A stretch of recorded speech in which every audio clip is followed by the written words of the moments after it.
warahmatullahi wabarakatuh. Apa kabar semuanya? Semoga baik-baik saja ya. Berjumpa lagi dengan saya Ibu Nelfriana Panggabean. Pada hari ini kita membahas materi tentang globalisasi. Indikator pencapaian kompetensi. 1. Peserta didik mampu menjelaskan pengertian globalisasi. 2. Peserta didik mampu menemukan bentuk-bentuk globalisasi. 3. Peserta didik mampu menganalisa dampak globalisasi. 4. Peserta didik mampu mengidentifikasi upaya menghadapi globalisasi. Ada yang tahu nggak apa itu globalisasi? Globalisasi diambil dari kata global atau universal. Yang pertama kali mempopulerkan adalah Theodore Lepite di tahun 1985. Globalisasi identik dengan global village, di mana batas negara memudar karena teknologi informasi. Globalisasi berdasarkan istilah adalah suatu proses informasi, pemikiran, gaya hidup, dan teknologi yang mendunia. Lalu, kok bisa ya menjadi pudar? Ayo, ada yang tahu nggak nih? Ya, benar. Batas negara menjadi semakin memudar karena semua orang dapat pergi kemana saja dengan cepat dan mudah menggunakan alat transportasi modern seperti pesawat, kereta api, kapal pesiar. Selain itu, komunikasi lintas negara sangat mudah, yaitu bisa diakses melalui koneksi internet. Globalisasi tidak terjadi secara spontan saja, tetapi ada faktor penyebab terjadinya, seperti 1. Perkembangan ilmu teknologi. 2. Pasar bebas. 3. Transparansi pers. Dan 4. Migrasi penduduk. Bentuk-bentuk globalisasi. Bentuk yang pertama adalah globalisasi bidang budaya.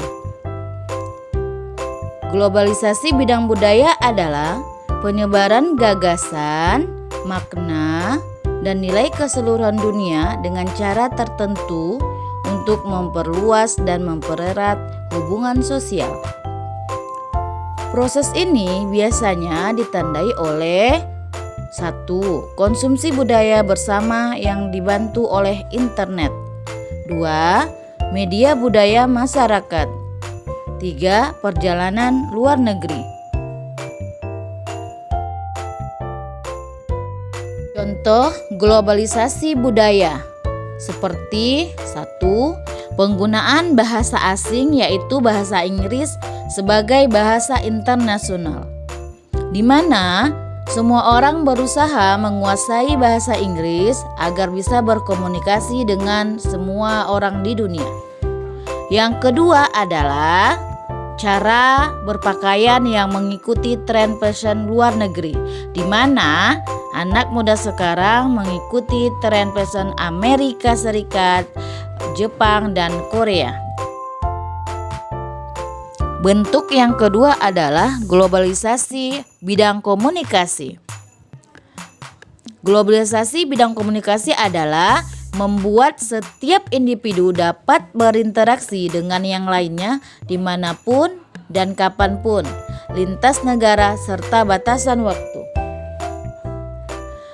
Dengan adanya globalisasi komunikasi, berbagai jenis pertukaran informasi dapat dilakukan, baik lintas wilayah, kapanpun dan dimanapun dengan cepat, efektif, dan efisien.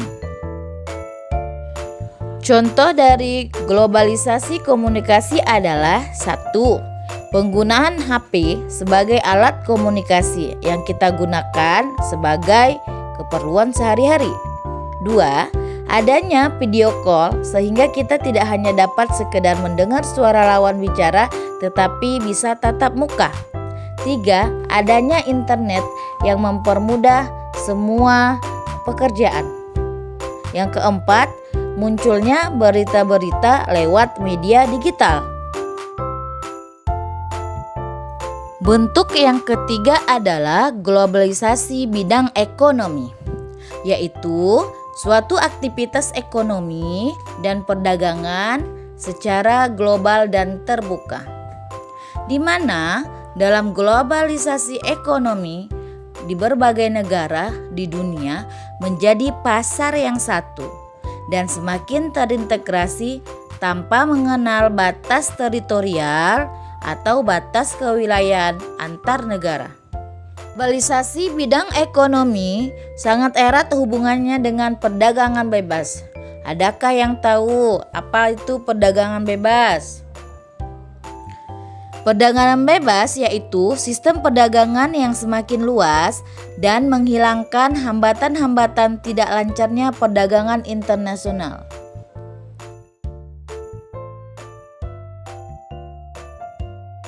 Selanjutnya, globalisasi yang keempat adalah globalisasi bidang iptek, di mana pesatnya perkembangan ilmu pengetahuan dan teknologi mendorong semakin cepatnya globalisasi, di mana ilmu pengetahuan teknologi ini adalah merupakan kekuatan utama dalam meningkatkan kesejahteraan yang berkelanjutan dan peradaban suatu bangsa.